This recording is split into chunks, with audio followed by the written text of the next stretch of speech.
Good evening, and I know you all are coming in and joining us here tonight on this wonderful Saturday night here in November. As you can tell, you've come in and you found Santa and Mrs. Claus here waiting to meet you with you. A little bit of a surprise tonight. We are welcoming you to the southeast or the Storytellers of Central Ohio, and this is our Tellabration that we do every November, and we are so happy that you're here with us tonight. Our original host, Ray Nichols, was unable to be here tonight, and so they called up me, Santa, and Mrs. Claus and asked if we would substitute for today. And so we thought we would help them out and help Roy out today and help introduce this wonderful group of tellers that we have, and that you will hear some wonderful, wonderful stories tonight. And I know you're excited about it as I am. But this is November. And we are just 12 days away from Thanksgiving. And here at the North Pole, we have a North Pole Council on holiday pies. And we just wanted to let you know that if you're worried about gaining any those few pounds that you get over the holiday season, well, we have an idea for you to help you through that. And the idea is this: if you start eating just a little bit more each day, that your body will start adjusting to those extra calories. And then as you get close to that holiday, you can eat more pie and you won't feel full. And when it's all over, your body will have adjusted. And wow, it is such a wonderful thing not to have to worry about that surprise gain in weight. Anyway, there's always room for more pies. Just remember that for the holiday season. Mrs. C, how are we tonight? We are just fine, and I am so excited to present our first teller for you. Our first teller is Emily E. Bailey, and Emily, we are so happy to welcome you back to Tellabration. Emily is presently teaching pre-K at Como Elementary School. Her favorite stories to tell are African folk tales. So today she's going to share with us How the Leopard Got His Spots by Mama Linda Goss, and Nancy Gives Wisdom to the World by Patricia McKessick. And here we are. Welcome, Emily. Whoa, hello everyone. How are you doing? It's November. And in November, you remember your family and you remember your friends, and you also remember the things that your parents told you. Well, it's time for me to tell you a story about a family. Mother Leopard. Mother Leopard loved her baby girl.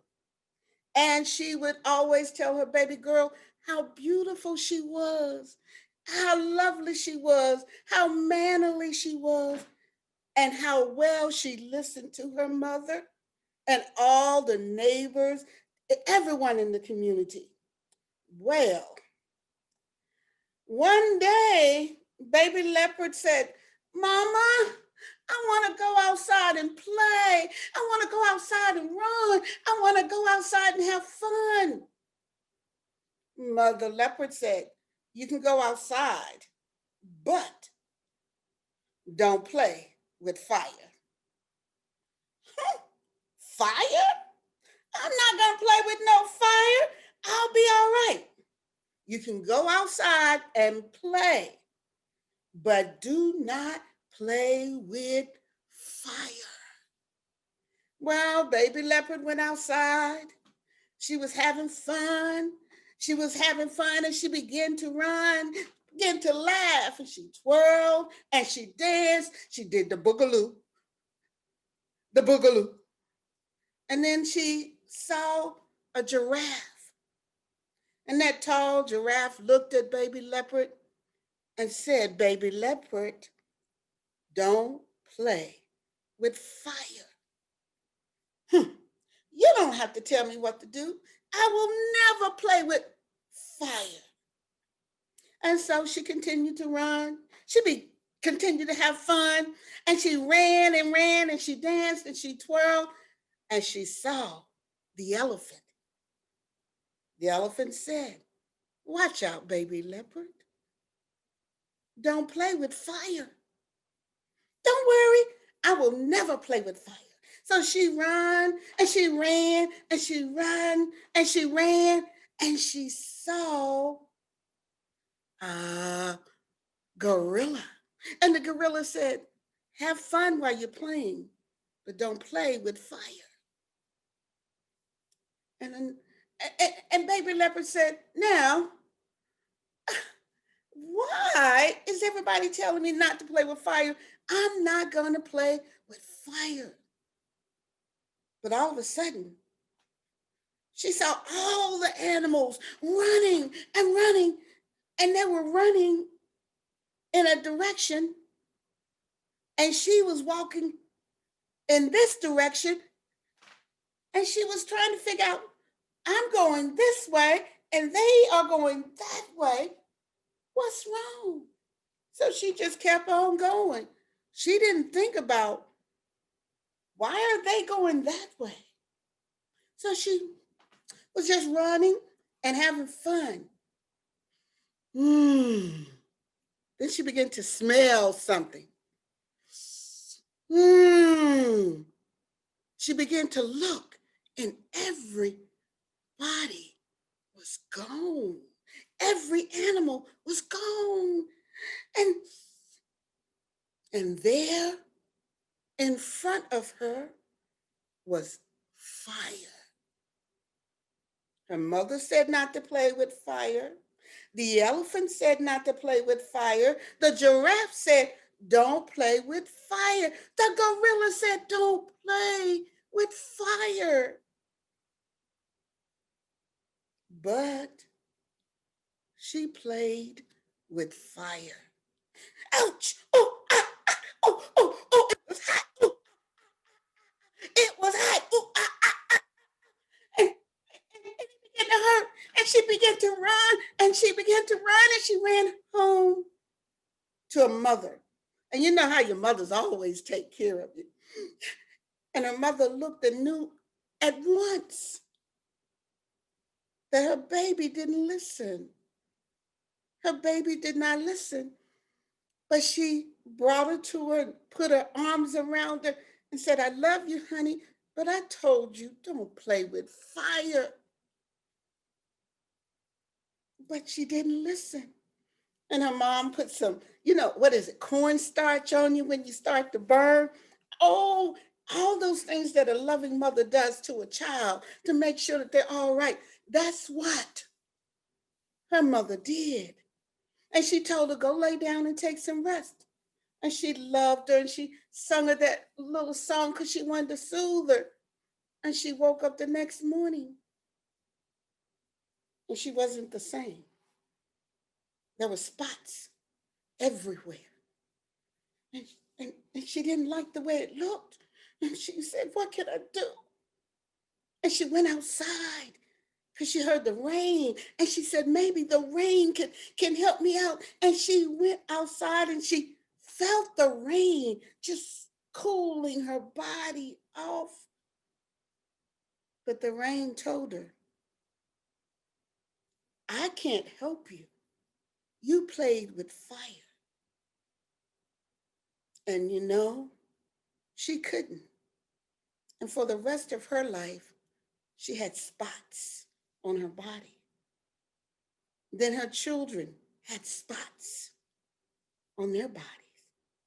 And the spots went on and on. That is why leopards have spots. Does it make you think? What we teach our children can affect what they become. And we can tell them not to play with fire.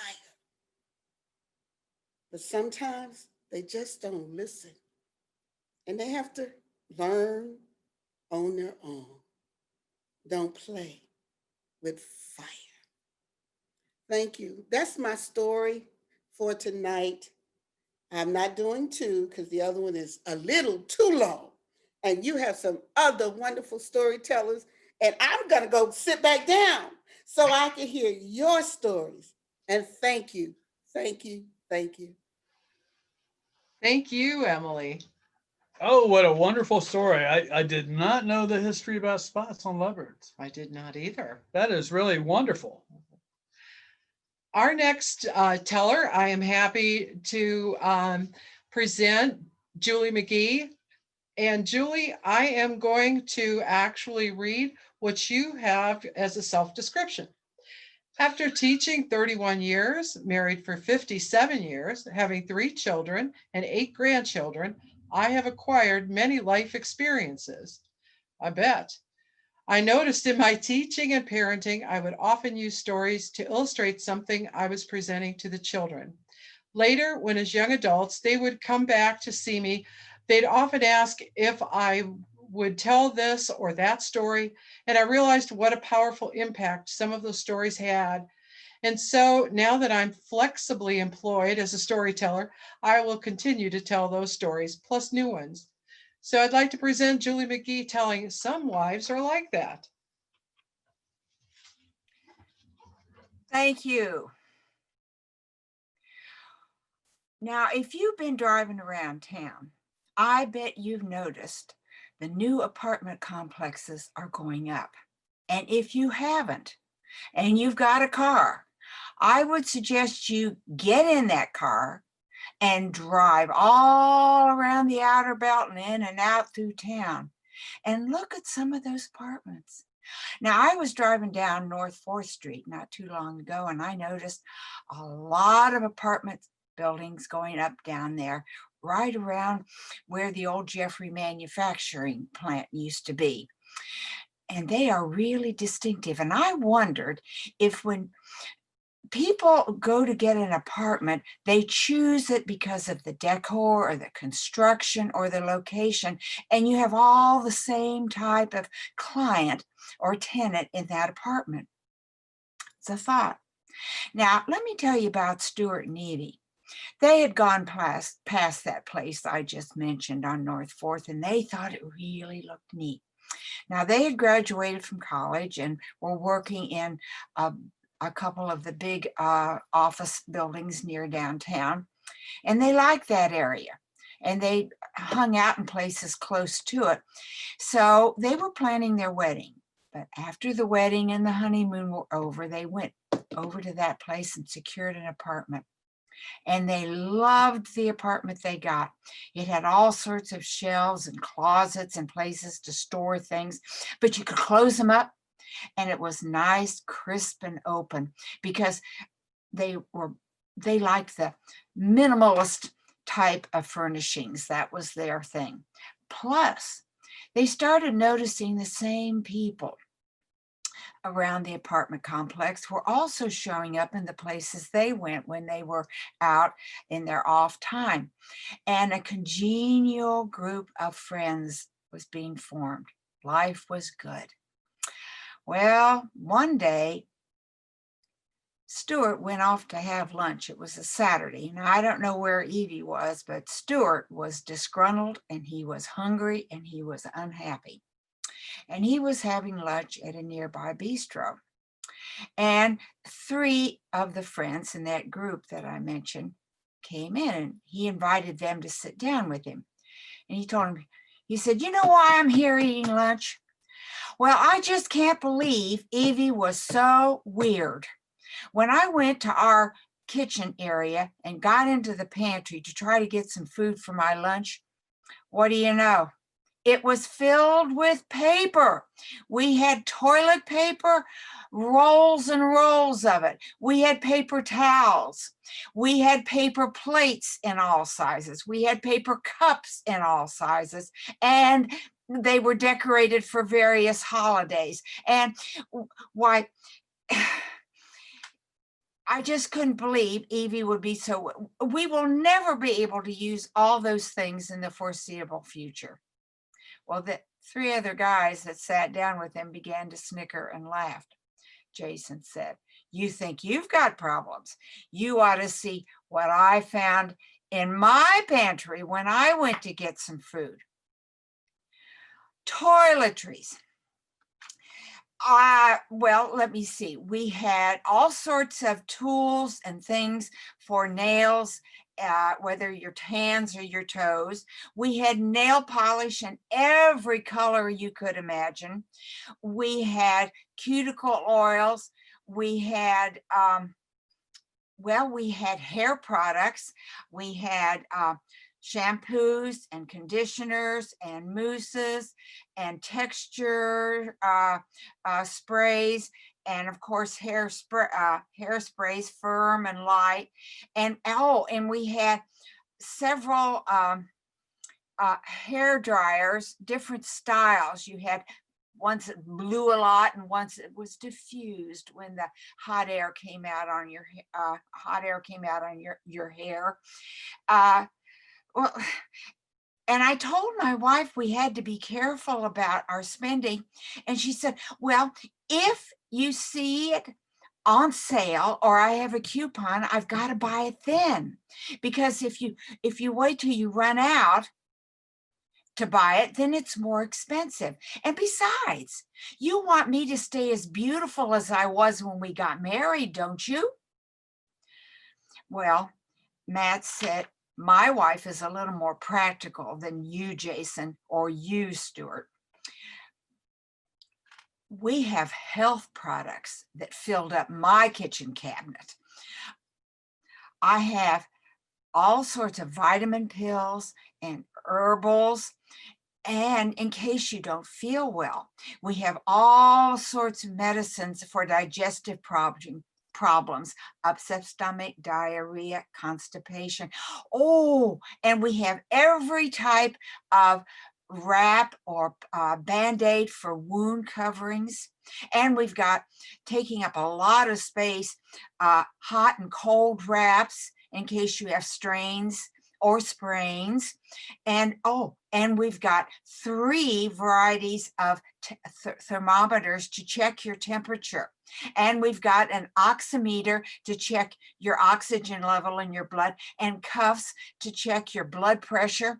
Oh, and we've got creams for creams and liquids for chest congestions. And we have allergy medications, and we have insect repellents, and we have sunscreen.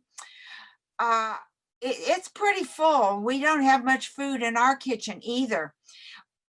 Well, Pat was listening to all this, and he kind of smiled sweetly, and he said, well, at least we've got edibles and drinkables in my kitchen cabinet. Now, we do have a lot of, we have wines and beers, but they're usually from small breweries or independent vintners. You won't find those on the shelf. They're very unusual. And as for food, well, we have exotic items like tins and tins of caviar, all varieties of that. And we've got bags and bags of civet coffee. And we've got tins of tarantula meat. We've got haggis. We've got escargot. We've got stinky tofu. We've got dried insects, wasp crisps.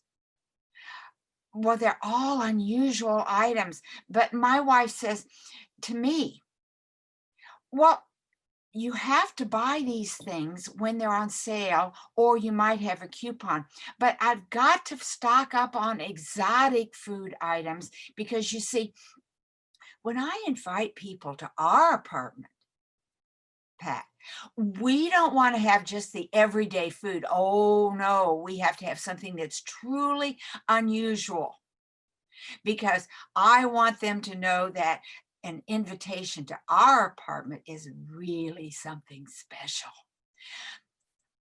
Well, all 4 of these guys looked at each other, and they rolled their eyes, and they shrugged their shoulders, and they realized that their wives weren't crazy. They weren't weird. They just had the same mentality. If you had a coupon and if it was on sale, you had to buy it, whether you needed it or not. Do you suppose every apartment complex is like that? I don't know. But some wives are like that. And another story will be coming up.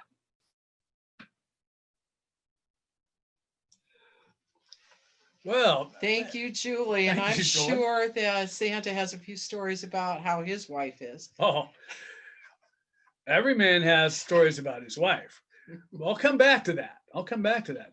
Uh, I just want to talk about stories just for a second because how stories are for me and for each of you and all of the folks listening, because stories affect our lives every day. And one of the most important stories that has affected me is the night before Christmas.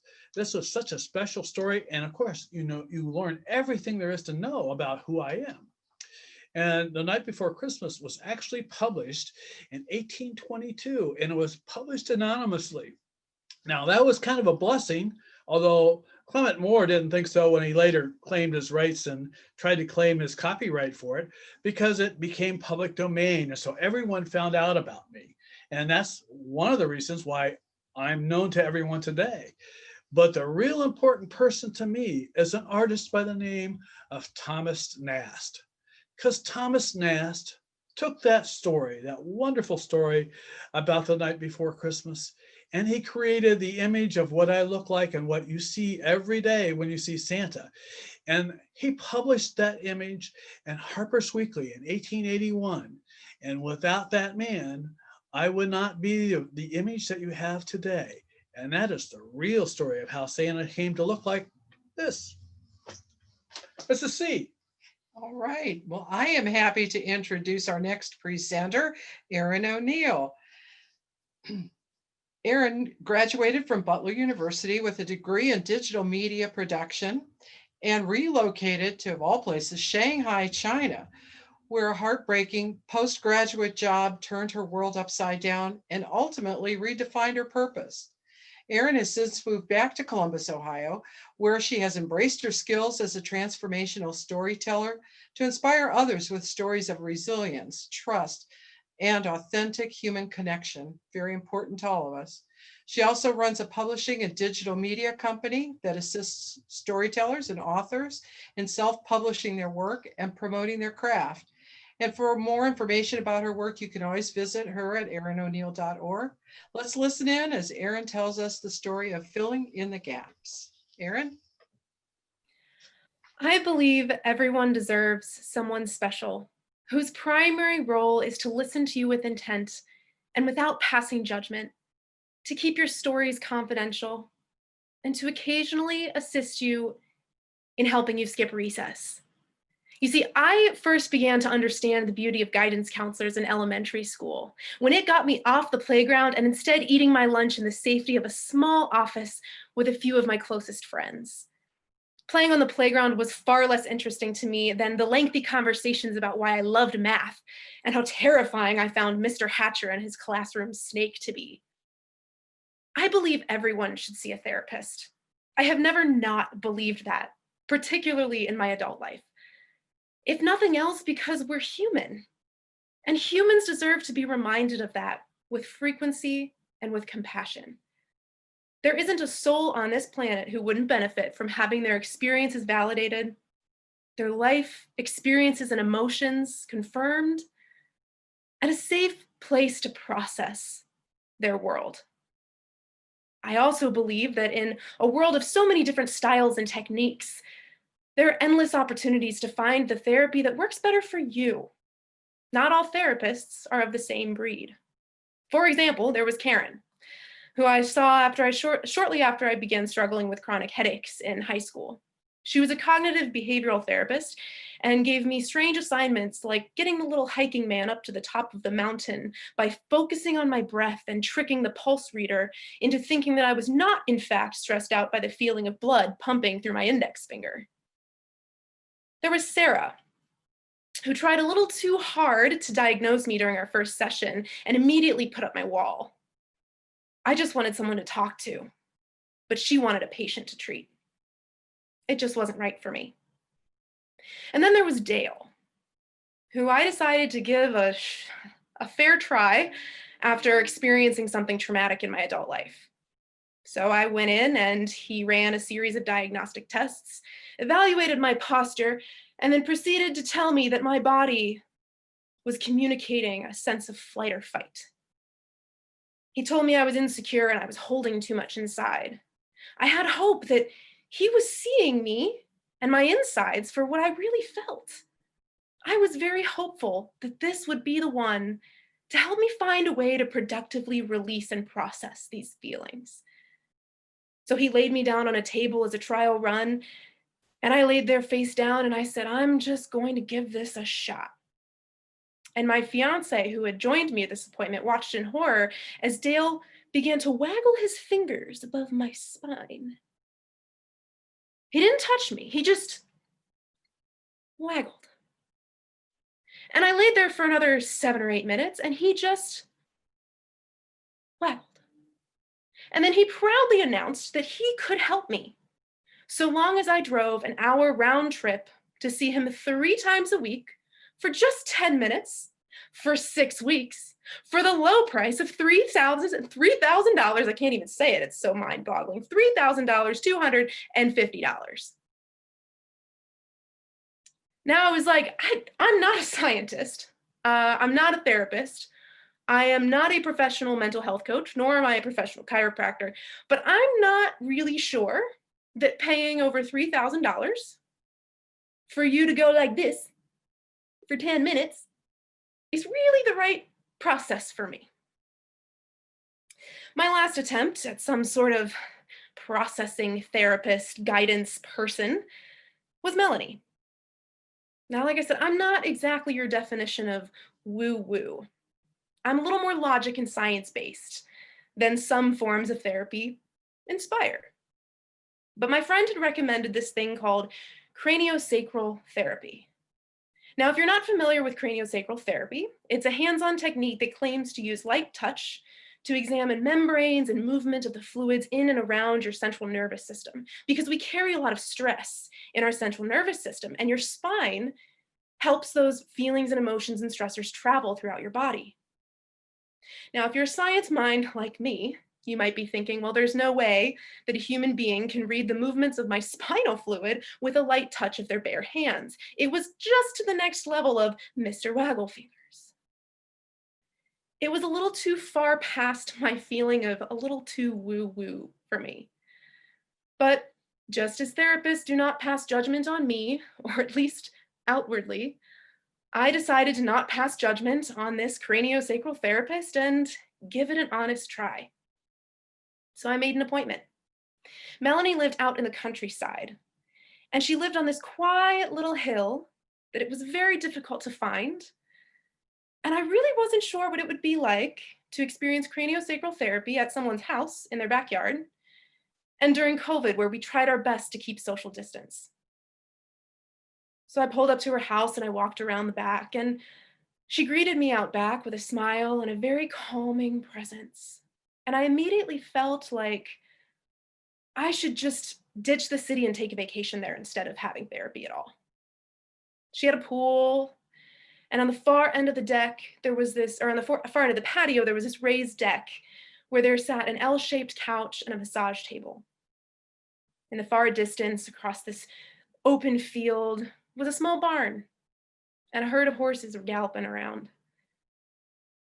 And the expansiveness of this landscape was so unfamiliar to my city girl lifestyle, my everyday immersed experience, that I immediately felt a sense of calm. I really didn't know what to expect, but I told myself for the next 90 minutes, I would believe in all of it. I would believe that she can read my spinal fluid and that she would be able to tell what I was thinking simply by the positioning of my body. She placed her hands on my feet to start. She said, "You feel very grounded. You feel stronger than you think you are." And I was like, "Yeah, totally. I'm stronger than I think I am."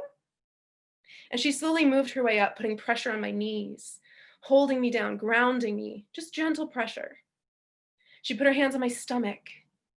She put her hand on my chest. She put her hand on my back. She put her hands on my head. And throughout the process of that 90-minute period, she checked in with me and she asked me, "How does this feel?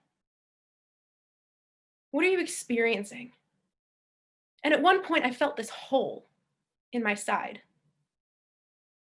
just this gap. And we talked through what that gap might be. And without going into the story of my trauma, that gap was left by an absence in my life.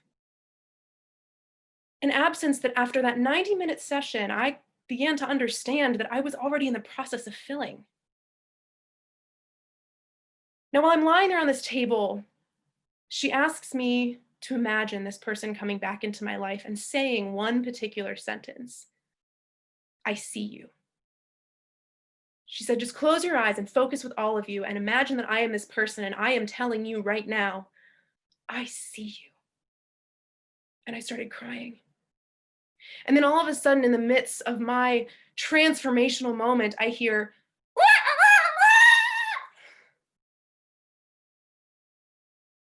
this rooster decided to hop on over the deck and come over and tell me that I was indeed having a light bulb moment. Because the next time I thought deeply and hard about what this I see you meant to me and how it felt, the rooster confidently went, you're on the right path. And I'm not sure if it was the craniosacral therapist, if it was Melahni's doing, or if it was the enthusiastic rooster telling me, you've got this. But that hole started to fill, that gap in me started to fill as I got off the table and I realized that the hole that had been left in my side was already being filled by the loving relationships that I had found unknowingly in my life in different areas. The gaps were starting to fill by the confidence that I was finding in myself and in the world around me. And the rooster was very sure that that gap was being filled in the process on that table with a method and a technique that I don't normally understand. You see, I learned that day that while therapists don't pass judgment on us, at least outwardly, if we don't pass judgment on the types of therapy that are available to us, you never know what you might find. You never know how you might figure out how to fill the gaps, even if it's just an overly confident rooster, giving you a little bit of extra enthusiasm to say, keep going, you've got this, the hole will heal. I haven't been back to see Melahni. I left feeling confident enough that I was healing myself on my own. And all it took was one silly rooster to get up in my ear and remind me that I'm human, that I have holes, but with enough enthusiasm, I can fill them. Thank you.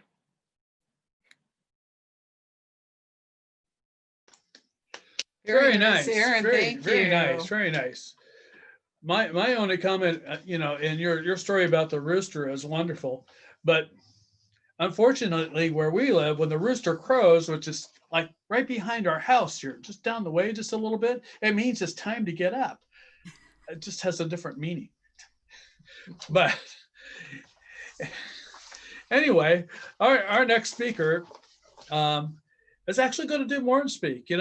Storytellers come in many different forms, and songs are one of those ways that we tell stories, and songs pass on through generations after generations.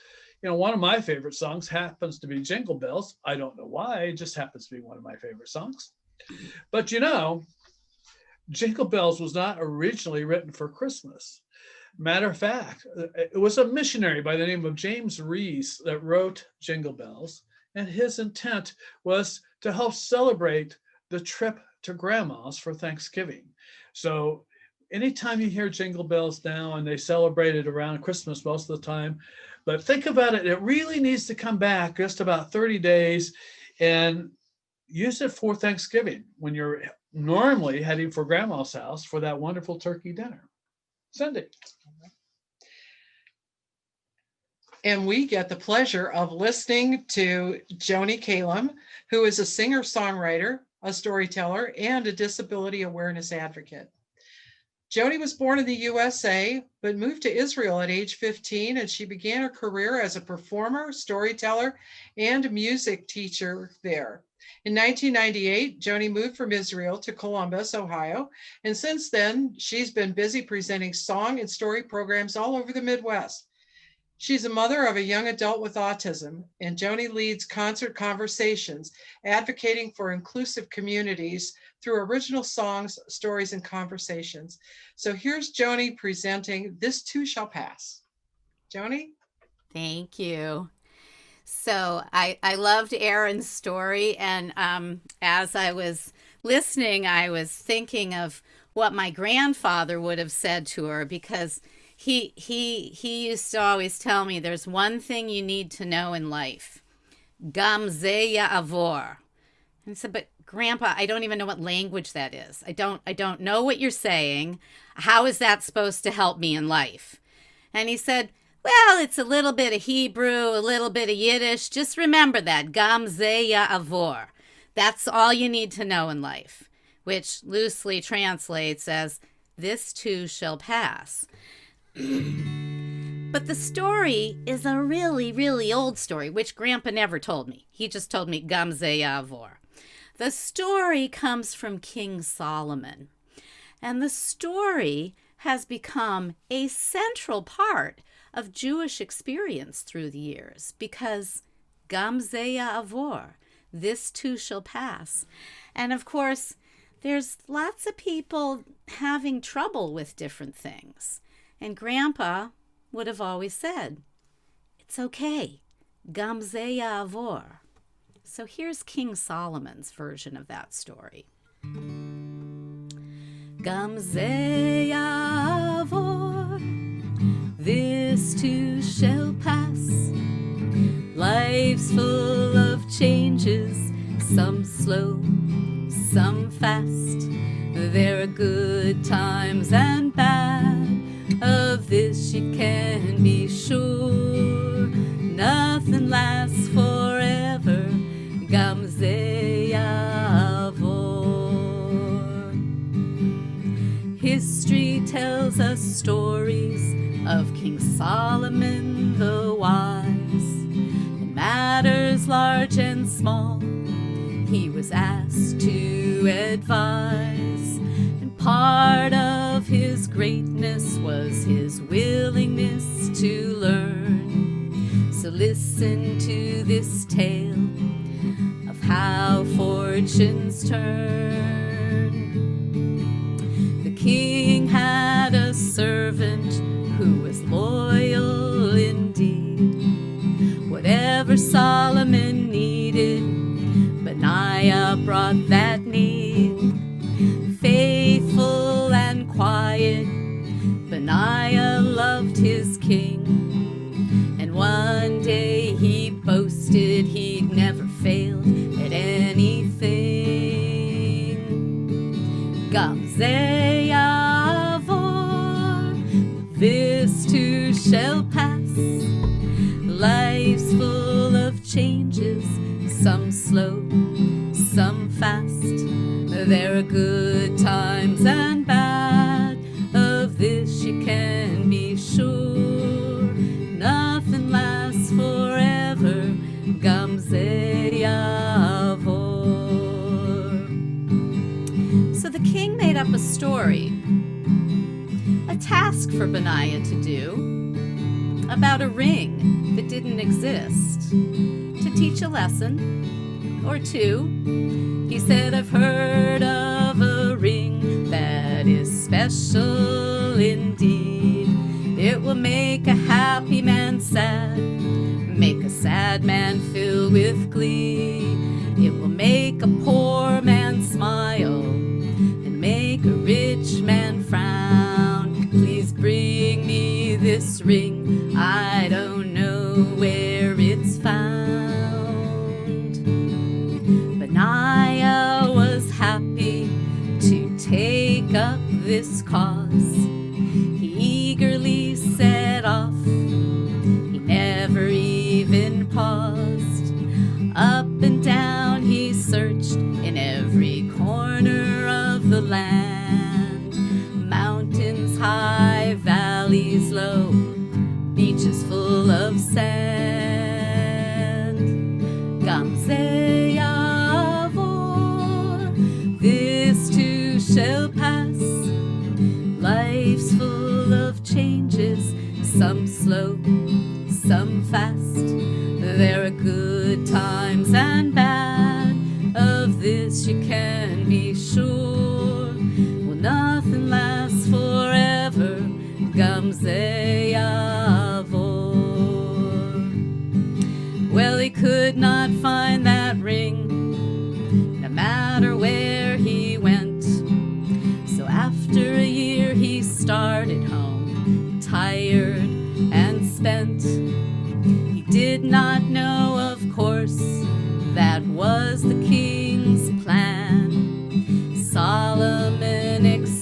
commanded him to return a humbled man.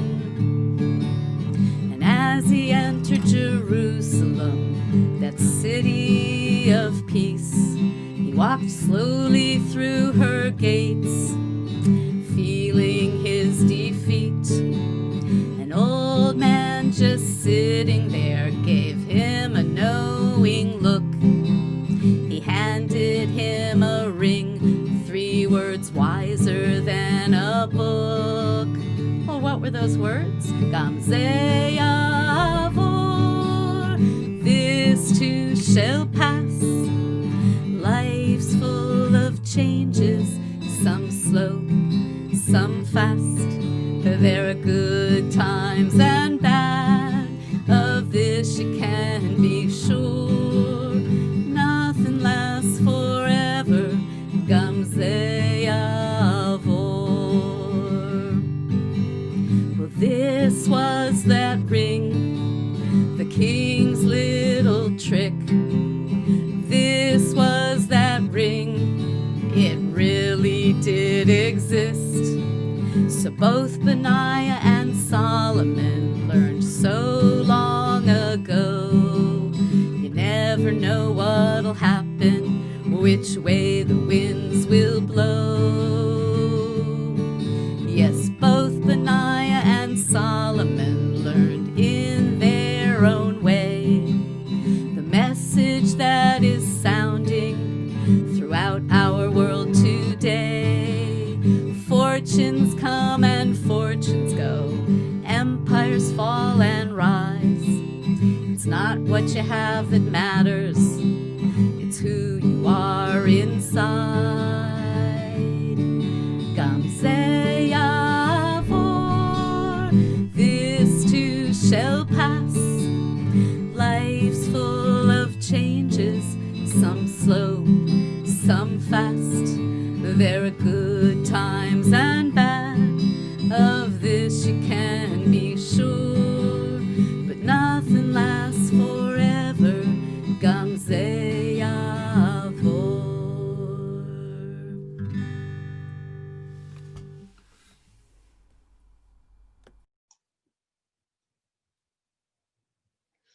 Wow, that was wonderful. Thank you so much, Joanie. Loved it.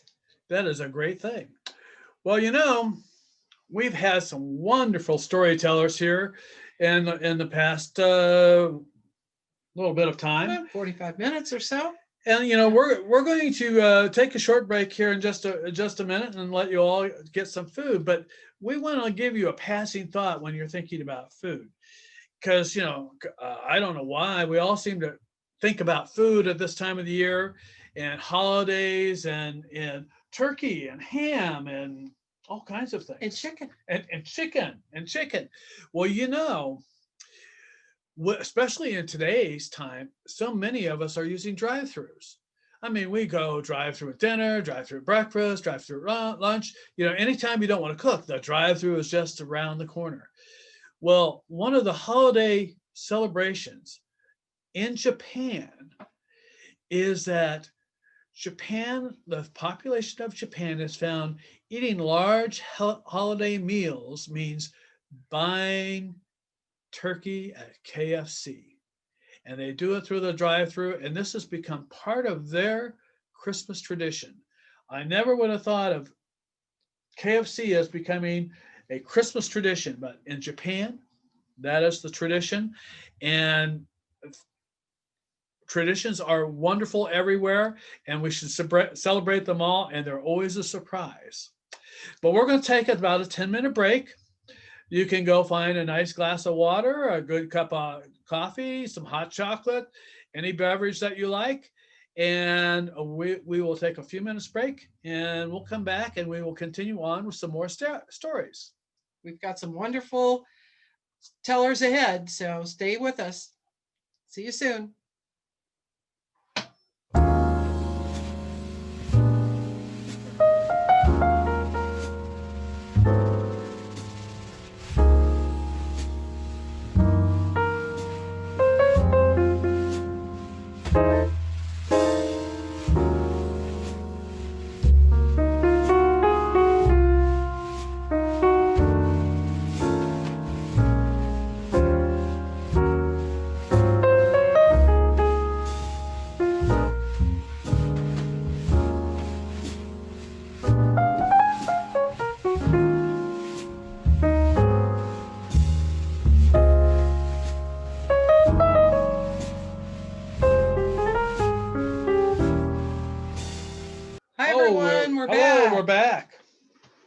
Hope you're all back with us. Everyone have a wonderful. Did you all go down to KFC and buy your chicken? That's what like we said. That's what everybody does at Christmas time, isn't it? We To usually each his own. we usually find as Christmas Day is one of the busiest days in our life. We usually find that we usually end up eating Chinese. I don't know why that happens that way. It just happens that way. Anyway, welcome all back. We're going to tell some more wonderful stories. We have a great group with us tonight, but I couldn't leave without talking a little bit more about Christmas because everyone always likes to talk about, well, Christmas isn't going to be anymore and Christmas isn't coming and this, that, and the other. Well, Christmas has not always been a national holiday. Not everybody realizes that Christmas has not always been a national holiday. When the colonists first came to the United States in 1690, those Puritans, they didn't believe in celebrating Christmas. As a matter of fact, if you celebrated Christmas at that period of time, you were put in the stockade and put out in the town square. And they did not want to have any Christmas activities at all. But over time, that changed. And eventually, we started recognizing Christmas across the country. Alabama was the first state to celebrate Christmas. Did you know that? And that happened in 1836. And in 1870, the United States government finally declared Christmas on December 25th, and we have been celebrating that ever since. But the last state to join in was Oklahoma. I don't know why they were last, but they did that in 1907. But we celebrate Christmas every year, same time, and we will continue doing so. It may be a little inconvenient this year, but I promise you, as Santa, I will be visiting everyone, and we will spread as much good cheer as we can for this holiday season. Absolutely.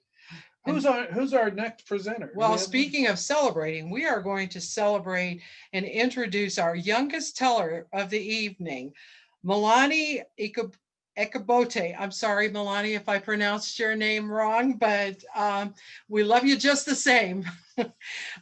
She is the daughter of Monte, and she's a resident of Columbus, Ohio. She's a junior at Lyndon McKinley 7 through 12 STEM Academy here in Columbus. Melahni plays baritone in the marching band. She sings with the middle and high school choir, and she was a soloist at the 2019 welcoming reception for the Columbus City Schools' new superintendent. She also performed at the Martin Luther King Jr. Celebration Award Dinner in 2020, and that was sponsored by the Columbus Education Association.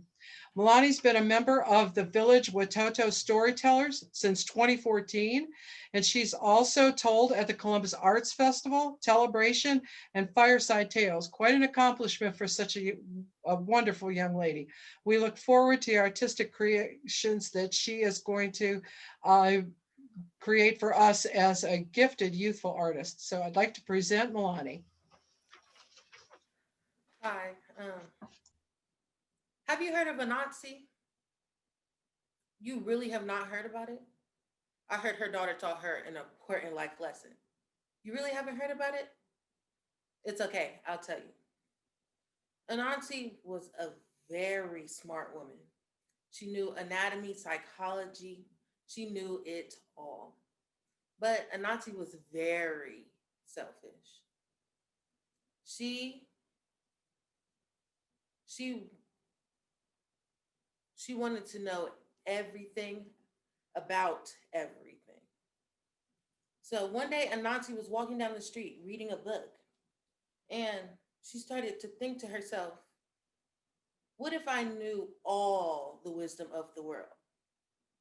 So she went up to the sky god's house, knocked on the door.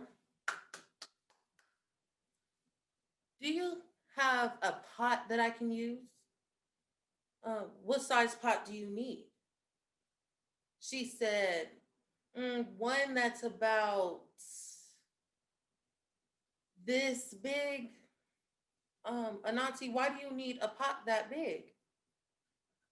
Her, in a very deceitful way, said, I need it for a family dinner. And the sky god, still hesitant, gave her the pot. After she gave her the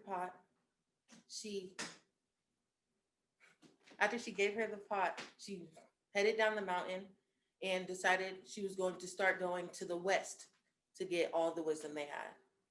So she went west, got all the wisdom she could find, and put it in the pot. But she did not know that the pot would be that heavy. But still, she was not satisfied. So she went to the east and got all the wisdom she could find and put it in the pot. She went to the south and got all the wisdom she could find, put it in the pot. And she went to the north and got all the wisdom she could find and put it in this pot.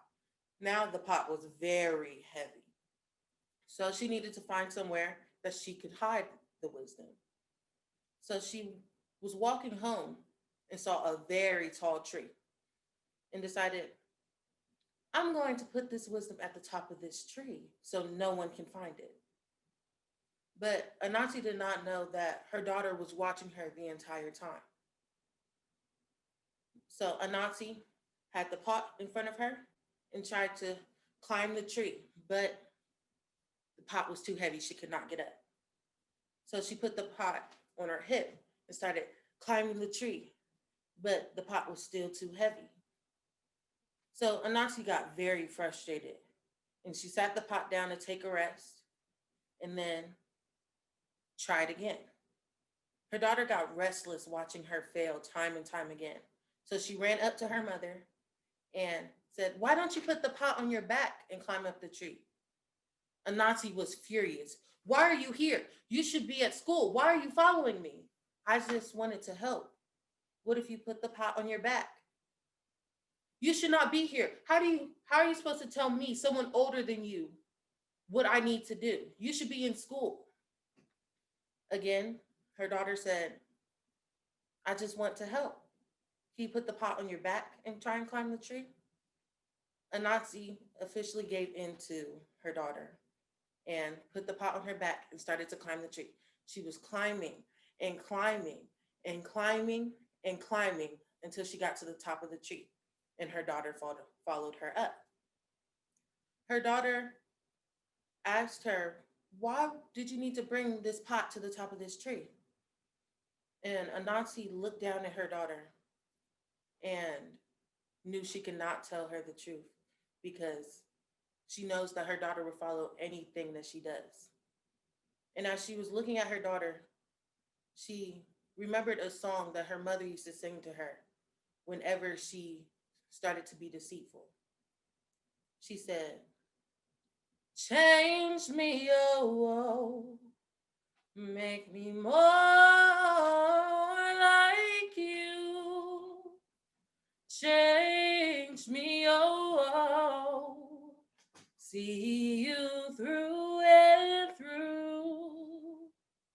Create me a clean heart so that I may follow you.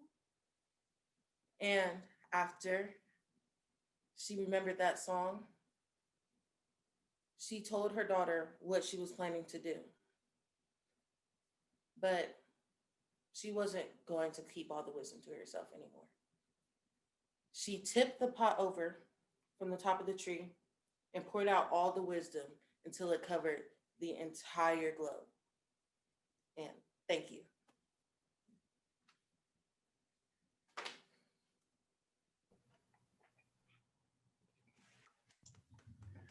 Thank you so much, Wow. Melahni. That was wonderful. And what That a was beautiful exciting. voice you have. That was gorgeous. Absolutely beautiful. Well, we are here and we're thinking about the holiday season, and sometimes we think about Christmas presents. And you know, there was a unique Christmas present given out during World War II to many, many, many soldiers, and not many people know about this. But you know, bicycle playing cards. They were a wonderful company. You know, they make playing cards. We all use those playing cards, and you know, how can we get through any holidays without playing hearts or rummy or any of the card games that we play? Well, they made a point during World War II to distribute decks of cards to all the prisoners of war there in Germany and elsewhere.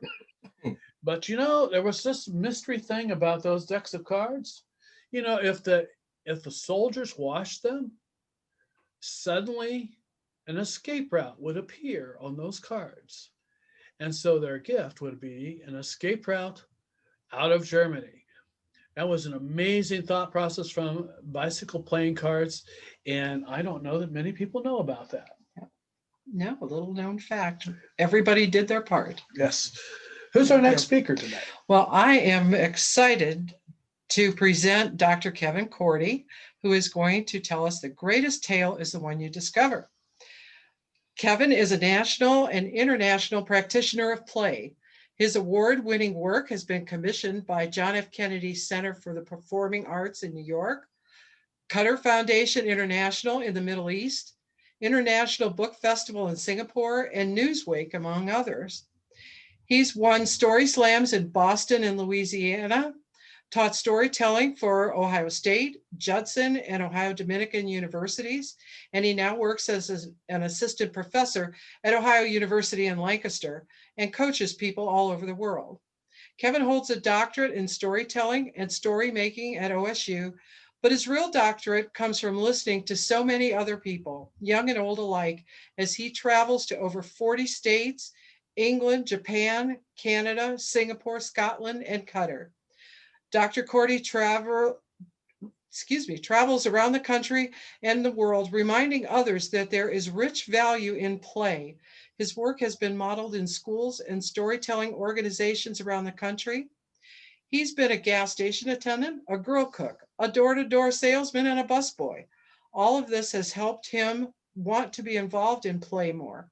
Whether he's working with a teenager to mix a fairy tale, listening to a whole company to tell their story of their business better, or performing for a crowd of 1,000, he uses play because this is where the true work is found in story crafting. Ladies and gentlemen, Dr. Kevin Cordi. I was 17 years old and I just got my driver's license. And the place that I wanted to drive was Sandusky, Ohio, the home of Cedar Point, the largest amusement park in the world, sometimes second to Japan. And out of the 8 or 9 friends that I traveled with, they all said they wanted to ride the Gemini. They wanted to ride the old wooden roller coaster. And I said, how about riding the oldest roller coaster at Cedar Point, the Blue Streak? And all my friends went to the Gemini. And I went to the Blue Streak. And you've been in the line waiting for the roller coaster. It goes for miles and miles and miles. And I had plenty of time. So I talked to the person next to me and I said, hey, I'm going to ride the Blue Streak. And he looked at me and he said, you're in the right line. And I said, oh, yes. And he said he was a missionary and he'd been to Africa and Sudan and the Dominican Republic, and he had done God's work. And I learned about all his travels. And I said, I've been to Cedar Point. And I waited and I waited and I waited. And then I got really serious. And I said, I've counted it down. Where we are in the line, I'm going to be first on the roller coaster. I'm going to be the first chair. I'm going to be the first seat. I've counted it down. If no one else comes in, then I'll be that person. And I waited. I waited through the sun. I waited through the awning. I waited through the stairs. And I wasn't the first person in the first seat. It was the missionary. But he did God's work. And he said, do you want to trade? I said, yes, yes. And I got in. My 17-year-old body got in. I was the first car. I was extremely excited. And I put on my seatbelt and it didn't work. And I was okay. I'm 17. I can rule the world. It's no problem at all. And if you know the Blue Streak, you round the bend, and before you round the bend, they take a bar and they make sure you're closed in. And you go up a giant hill for 1 minute and 37 seconds. It's the ride of your life. And so I went around the bend, and the 17-year-old pulled the bar down, locked in place, and I started to go up. And that lock swung open. no seatbelt, no lock. No seatbelt, no lock, no seatbelt, no lock, no seatbelt, no lock. I was starting to change colors. I was going up the hill.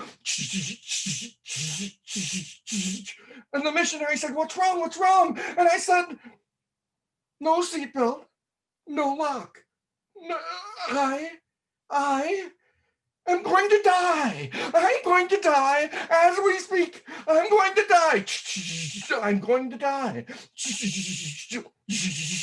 I'm at the top of the hill, the very tippy top where your life flashes before your life. And all of a sudden, it goes down, and I am a backward Superman flying out of the car, but I am moving and I'm yelling, "I'm going to die, I'm going to die, I'm going to die." And I hear behind me, "Jesus loves you, this I know." And I'm like, "Yes, he does. Yes, he does. Yes, he does." And for 1 minute and 37 seconds, it is the ride, literally, of my life. It stops. I'm bleeding from my knees to my ankles where I locked up to stay in the ride. And you'd think that the story would stop here. The missionary picked me up. The only thing I could say to the 17-year-old bus the ride operator was, "This thing is broke." And we walked down. But the story doesn't stop there. Because when I was a kid, I went to Geauga Lake Park.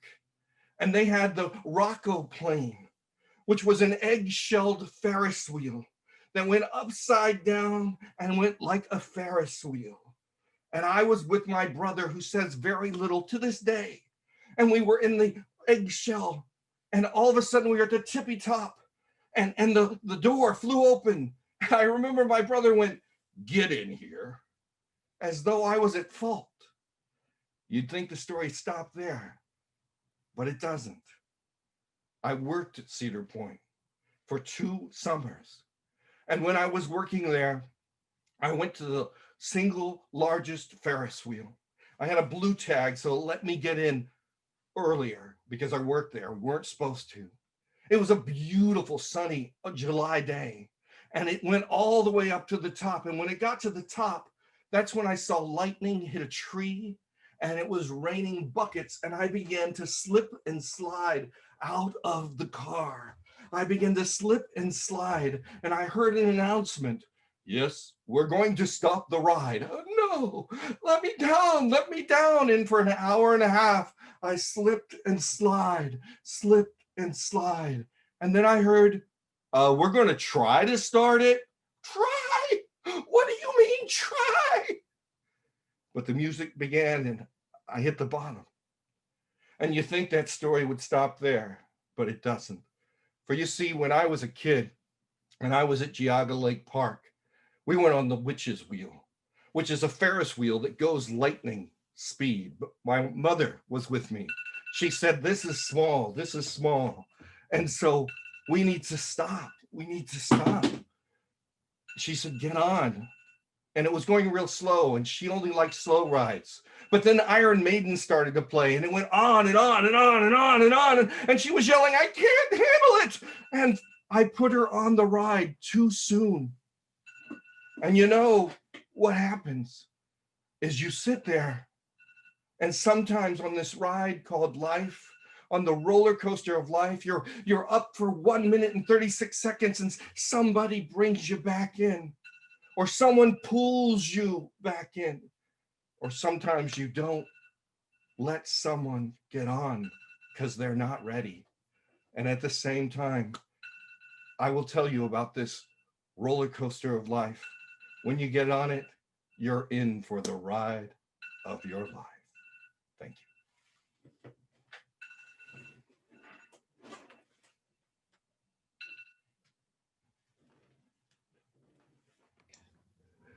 Hello. Thank you, Kevin. As a girl from originally from the Cleveland area, I identify with Cedar Point and Geauga Lake especially. And who was the lady that you were, what is that? The Laughing Sal is Laughing Sal. No, at Euclid Beach. that's at Euclid Beach. Yeah. For those that haven't seen Laughing Sal, that's there was only 7 of them ever made, and one of them is in the museum over there at the McKinley Museum. And you can see her still there and still haunting everybody. Scare the daylights out of you. Wow. Anyways, we're going to get, before we go on to the next speaker, this wonderful person here, Mrs. C, has not always been recognized as Mrs. C. It wasn't until 1849 that people realized that I might have a wife. I don't know why that is, but as you can tell, here she is. And she first appeared in a short story called A Christmas Legend. And that was a person, and that was the first story she appeared in.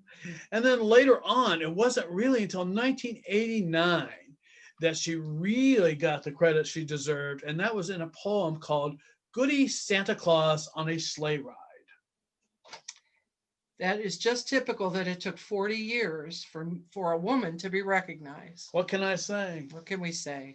Who's her? But I'd like to present a lovely woman next who is going to tell for us, Joyce Geary. Joyce is the wife of 1, mother of 2, and grandmother of 3. She loves each of these roles, but also loves to tell stories to all who will listen. She really enjoys traveling, and she's visited all 50 states, much of Canada, parts of Mexico, Central America, Australia, Europe, and Asia. Collecting and telling stories of the culture are also part of her travel. Stories told include history, family, holidays, folk, and fairy tales, as well as taking the role of first-person characters from the Bible, Katie Luther, Mary Chase Reed, who teaches at the Ohio Village School from 1898, Susanna Wesley, and others. Joyce enjoys swimming, playing bells and clarinet. She loves nature, relaxing, and reading. And she invites you to let stories come alive and pictures grow in your head and heart as you listen and become involved. Joyce will be telling the Old Joe and the Carpenter and Senior Rattlesnake Learns to Fly. And I present Joyce Geary. Old Joe lived out in the country on a farm. He didn't have many neighbors, and his only one he could really see was his best friend. Their friendship had grown over the years, and I guess they'd grown as they grew old. Now their spouses had both died. Their children had grown up and moved to the big city or near it, and it was just them left. But one day, something happened. Something happened that had never happened before in their life. They had an argument. And I mean, it was really a big argument. And it was so silly. It was over a calf. They each had cows, and this calf had strayed over into his friend's lot. And the friend said, "That's my cow. That's mine. It's in my field." And old Joe said, "No, it isn't. Look at the markings on it. It's just like its mother, my cow. It's mine." Oh, they argued and they argued and they argued until they didn't have any words left to argue about. So, being stubborn, neither of them would say this is a silly argument. Instead, they both stomped off to their houses and slammed the door as loudly as they could possibly slam it. Well, they didn't talk for 2 weeks. They'd never done that before. And it was a Saturday morning, and old Joe heard a knock on his front door, and he said, "Aha! He's coming over to tell me that I'm right and he's wrong." And he opened the door, and it wasn't his friend. It was a young man. It was a young man who said, "I'm a wandering carpenter." And sure enough, there were some carpentering tools lying in a box next to his feet. And he says, I just wondered if you had any work that needed to be done." And old Joe, who was still kind of miffed that it wasn't his friend there, he looked out and, then he remembered he had something to do. What? See that river creek that's across over between my field and my former friend's field? Well, that wasn't there a couple days ago. What? That man, he went up to the pond at the top of the hill with his tractor and made a creek go right between our two fields. And it's too deep to go through, and it's too wide to jump over. And that's what I want you to build, a fence that closes that sight of his house and of the creek that he made. I want that. Now I have to go into town and get some supplies, and all the stuff is in the barn that you could use. There's wood and there's some fence posts and that, but make it tall.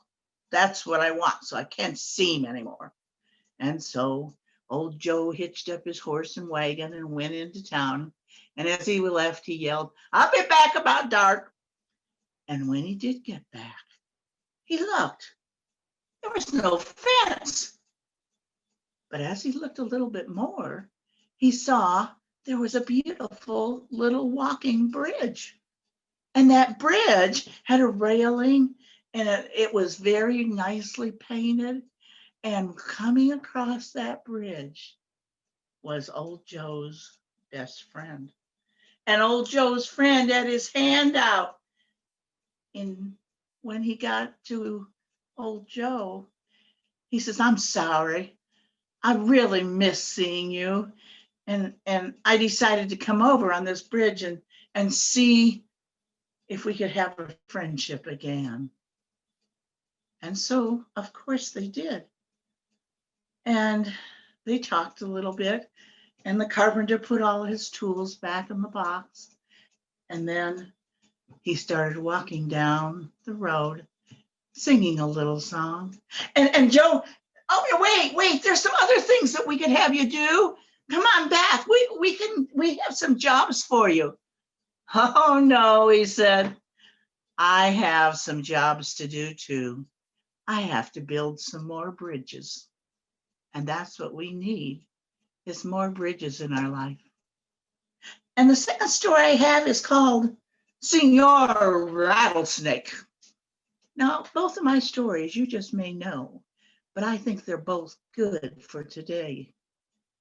Senor Rattlesnake was from Mexico. Oh, there's a lot of deserts that are hot down there. And he would crawl around on that hot sand, and he would look at his whole dominion because everybody was afraid of him. And so he controlled the entire desert. But there was one thing.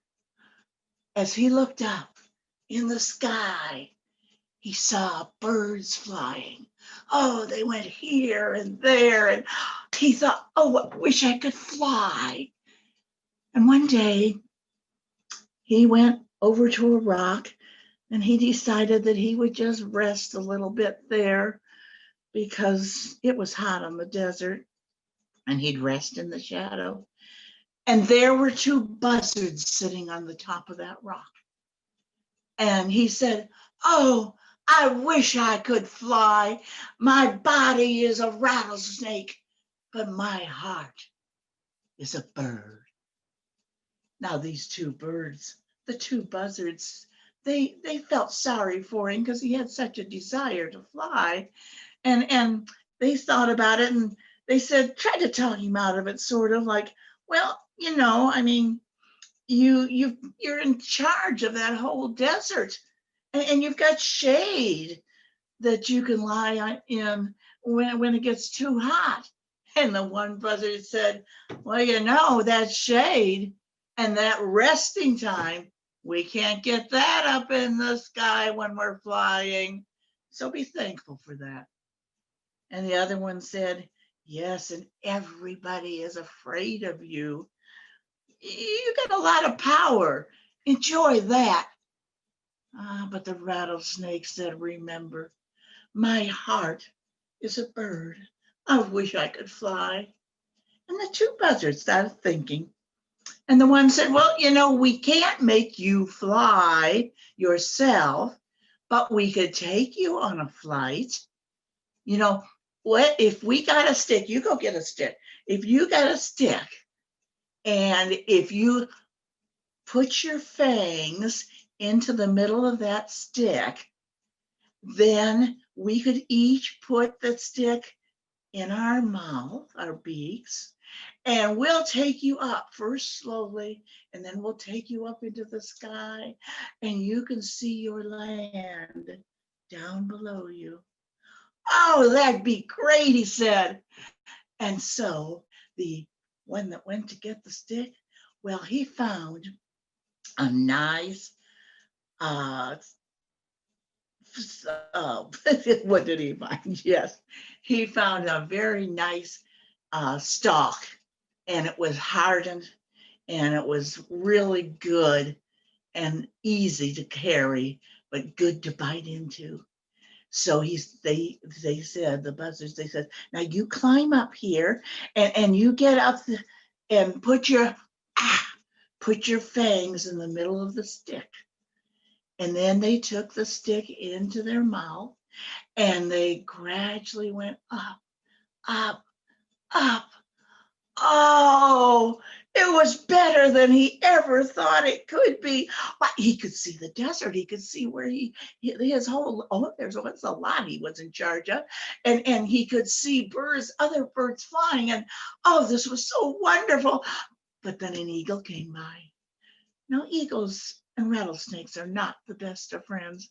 And this rattlesnake was hanging on there, and the eagle started taunting him. Hey, where's your feathers? That's a funny looking tail feather you got on there. Hey, why don't you fly your wings? And that made the rattlesnake so angry at him.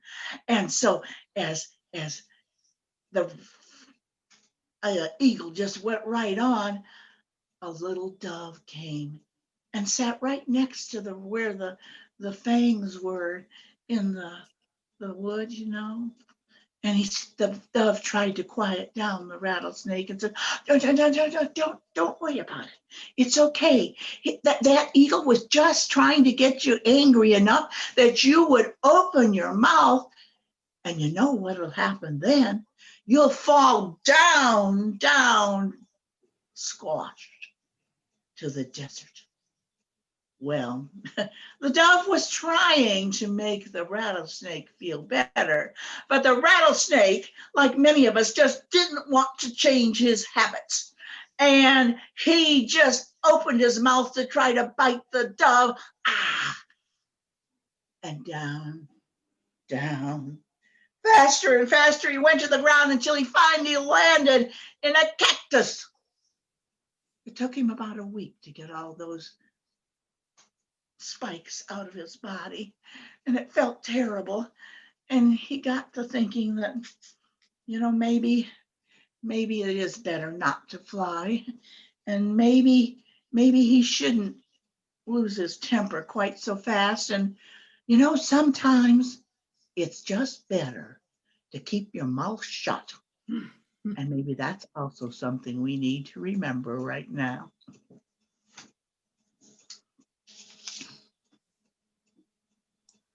Very good advice, Joyce. Thank you. Oh, such wonderful stories we have tonight. Wonderful stories. Well, I'm going to do a little bit of a commercial here before we get to our last teller. We want you to all understand that this Tellabration that we are doing tonight has been brought to you by the Storytellers of Central Ohio. And certainly, if you're interested in joining us and learning how to tell stories and share stories and having fun with all of this, under normal circumstances, we have meetings once a month, usually on the first Saturday, second Saturday of the month. Right now, we're doing most of those meetings by Zoom because of the COVID and all of that. but we do invite you to join us if you're interested. And if you wish to support the Tellabration, we certainly welcome any donations, and you can go to our website at SoCo tales.org. I have to look down here, make sure I give the right website. That's SOCOTALES.org. And we welcome any support that you give this organization so we keep telling stories, because they're so much fun. Who is our last teller of tonight? Well, our last teller is Sally Crandall. Sally once, not so long ago, was a school librarian, and that's where she got to tell a story or two every day. She's a lover of bikes, listening to the radio, and as a kid could always tell a good lie when needed. It seems kind of fitting that our final teller is going to close with a story called What Matters. So I present Sally Crandall. Hi, I hope everyone can hear me okay. Good. Every Wednesday, I go and sit with my best friend and some other people, Eric, for Wednesday meditation. And Eric always says sometime in that meeting all together, he always says, everything you do matters because we're all connected. When I was little, all the way from when maybe like early elementary school, all the way up through high school, I was sick. I was sick 2 times a year for sure, spring and fall, for 2 good solid weeks every time with some kind of bronchial thing. And I had to lay in bed that entire time till I got better. Every day my mom would come upstairs, and she'd come up at lunchtime and dinner time, and she'd sit in the little green rocking chair and she'd read to me. She'd read The Wizard of Oz, Mary Poppins, the Bobbsey twins, and then that was lunchtime and dinner time. And when dinner time was there, I'd have this tray and she'd read to me then too. And then she'd go downstairs and I could hear everybody eating dinner. I could hear my sister, who was much older than I was, and my mother and my father. I could hear forks clanking, plates, laughing. And I knew, listening to them, that that's what it was like before I was born. And upstairs like that, I could feel the dark night leaning heavy on my windows, and I felt alone. This year, coming back from Georgia, where we were lucky to spend a couple of months, it was like the doors were shutting behind us with that pandemic coming. Where we stayed for the night, people were wondering about their jobs, and we went through West Virginia, the same thing. And when we got home, it was like just days before the schools had closed and the businesses had closed. And it was a couple of weeks before I could feel that night leaning heavy against the window. One morning I went downstairs, not sleeping all that well, and I was going to make breakfast, and I could feel my feet turning me towards the front door. And I opened it up, and I stepped out into the dawn of that new spring morning, and something lifted. So I followed my feet down the steps onto the front walk of Sycamore Street where we live. And I just kept walking. And I walked past Jason, the hairdresser's salon, and I gave him a little wave, even though he was asleep. And I walked past my friend Diane's house. I could see her TV blue in the window. She had cancer, and I couldn't visit her now because of the COVID virus. And I gave her a little wave, which she didn't see. Down past Franklin Art Glass, down to Starbucks, which was all boarded up with signs, and then across the street to Stoff's Coffee Roasters, and they were open. And there they were with one door, with one desk behind the door, allowing one person in at a time. And I kind of wound my way about between those people 6 feet apart, and they were roasting coffee, and I could smell that. Up the street, I went to German Villages, which is where I live, most scary house. And German Village's most scary house to me has this bamboo forest that goes up 2 floors. All around it, so that if you lean in across that iron gate, it's dark as night. And they always have their night porch light on, because otherwise you'd never find that front door. So I leaned in, and then I smelled it, and it smelled like something had died in there, and that things were living in there too. And there was this kind of smell of poop and birds, and I listened, and it rustled. I went down the middle of City Park Avenue, and the cars on either side of me were like sleeping animals. It was rush hour, but I was like a parade in the middle of that street. No one was there. And I walked all the way around the City Park, Schiller Park. I walked past the basketball court that no longer had baskets. I walked past the playground that was all corded off with tape, up past the Giant Eagle where people like me were scurrying in and out trying to get groceries safely. And I was almost home, but I didn't go there right away. I went instead to Beck Street School, which was empty, and did a little Tai Chi in the morning sun. When I went inside my house then, the walls didn't feel so close. I did that every morning for months. Until I saw Franklin Art Glass was willing to let 7 people inside, until Starbucks opened, until the book loft opened, and if you called, they'd let you in, but I could never find the entrance. I went down City Park until it looked like rush hour again, and that's when I stopped. And I don't need to go there anymore somehow. And that's what makes me think of my friend Eric, who said everything you do is important because we're all connected.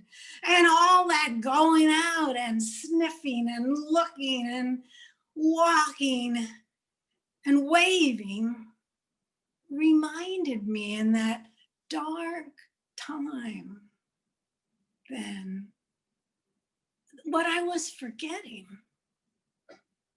that I was still connected, that I was still connected. And that was what was important.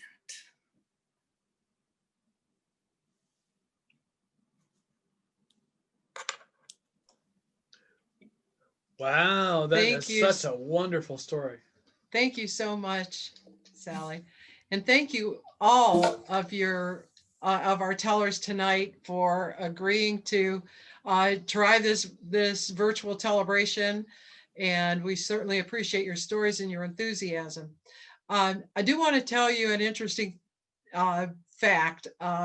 Charles Dickens is one of the greatest storytellers of all time, and I'm sure you're all familiar with A Christmas Carol. Do you know he wrote that entire story in only 6 weeks? And that's very impressive. And I think that if you think about it, it might give you a little angst, because not any of us can write that prolifically in 6 weeks. But I don't want anybody out there who's listening and thinking about telling stories to get dissuaded by anything like that. All you have to do is look around at your surroundings and pay attention to life, and you will find some of the greatest stories ever told. It doesn't have to be an imagination like Charles Dickens. It can be what's happening next door, what happened to you as a child. So I hope that some of you that are out there listening right now and thinking about this, join us in Central Ohio if you're here. If you're not in Central Ohio, there are plenty of storytelling organizations around the country. And they've got wonderful storytellers, wonderful folks that are willing to help you get started. And even if you just want to come and listen, we'd love to have you. So thank you all for joining us. From the Storytellers of Central Ohio, we wish you the merriest holidays.